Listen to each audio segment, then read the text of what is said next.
The taxi rattled to a stop. Rain lashed the windscreen. John stepped out, pulling his collar tight against the biting wind. A neon sign flickered above the hotel entrance. Hotel California, no vacancy. He'd booked months ago. Surely they were expecting him. He pushed through the revolving door. The air inside was stale, thick with the scent of damp carpets and old cigarette smoke. The receptionist, a sallow-faced man with bloodshot eyes, barely looked up. "Name?" he rasped. "John Smith," John replied, his voice echoing in the cavernous lobby. "Room 13, last one left." The bellhop, an elderly man with trembling hands, led John down a seemingly endless corridor.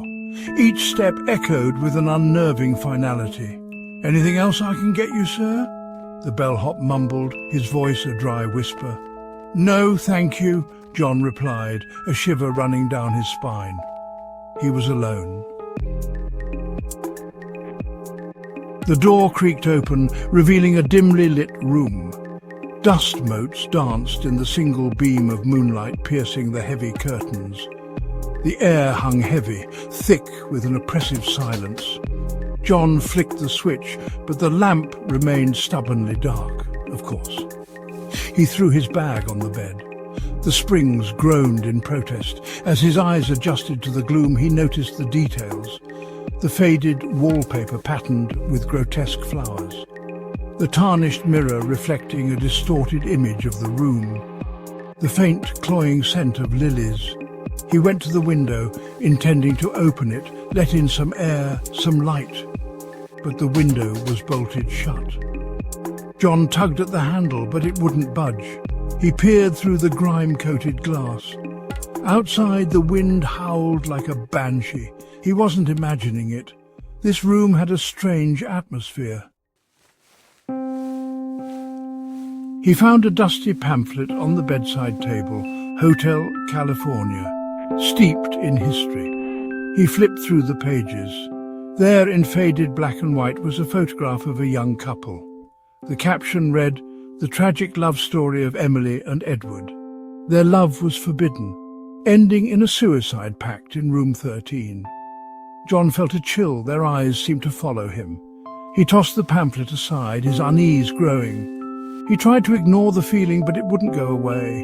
The room felt colder now.